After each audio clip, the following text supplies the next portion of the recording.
دائی کی ضرورت نہیں پڑی، ناڑا کاٹنے کی ضرورت نہیں پڑی، مختون پیدا ہوئے، نور پھیل گیا، خوشبو پھوٹ پڑی. کہتی ہے میرے گھر میں دیا نہیں تھا لیکن میرے گھر کی وجہ سے سارا جہاں روشن ہو گیا تھا. میں نے کہتی ہے میں مکے میں تھی لیکن مجھے یمن نظر آ رہا تھا، مجھے ایران نظر آ تھا، ملک شام نظر آ رہا تھا. یہ اس لال کی انگلی سے پھوٹنے والا نور تھا صلی اللہ علیہ وسلم.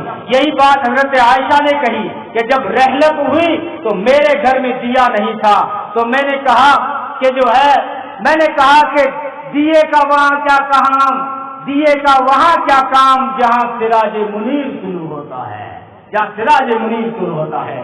یہ تطہیر کی رت، یہ نکری فضا، یہ چھائی ہوئی رحمتوں کی گھٹا، یہ کھلتی ہوئی انما کی دکان، یہ ہر سمت حق کا سر رہو کی اذان، یہ قوت قضا علم و عرفان کی، یہ رعنا یا عقل وجدان کی، یہ نقش جنوں کے نکھرتے ہوئے، یہ ملک آسمان سے اترتے ہوئے، یہ حوروں کے گیسو سنورتے ہوئے، یہ خیالوں کے آہو گزرتے ہوئے، یہ رنگوں کی بارش چمن در چمن، یہ سجتی ہوئی محفل فکر و فن، یہ برستے ہوئے درج و لال و گہر، یہ چمکتی ہوئی عقل کی رہ گزر، یہ سبزے پہ ہے شبنم کی پرچھائیاں، یہ تاروں کی ہے خواب انگڑائیاں، یہ صدف یہ موتی صدف سے نکلتے ہوئے، یہ شرر آپ فینوں میں ڈھلتے ہوئے، یہ مستی کی بہتی ہوئی آبجو، یہ بڑھتی ہوئی شوق کی آبرو، یہ دل میں پگھلتی ہوئی ہر امنگ، یہ بہتے ہوئے رنگ بھی سنگ سنگ، یہ مہتاب ذروں میں بچتا ہوا، یہ خورشید شیشوں میں کٹتا ہوا، یہ باب حرم جگمگاتا ہوا، یہ سارا جہاں جگمگاتا ہوا،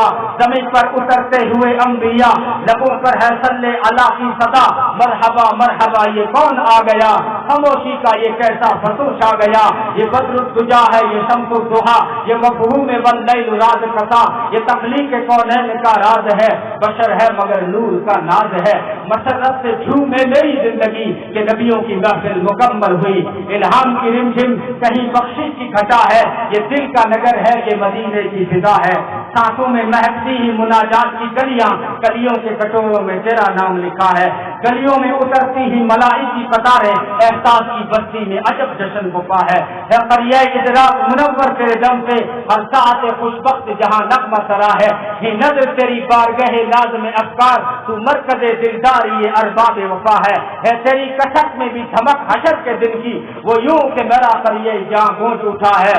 آیات کے جھرمٹ میں تیرے نام کی مسلط، لفظوں کی انگوٹھی میں نگینا سا جڑا ہے، نگینا سا جڑا ہے. تو خیر بات کو سمیٹ رہا ہوں، اللہ تبارک و تعالیٰ نے ایسا حسین آئیڈیل دیا ہے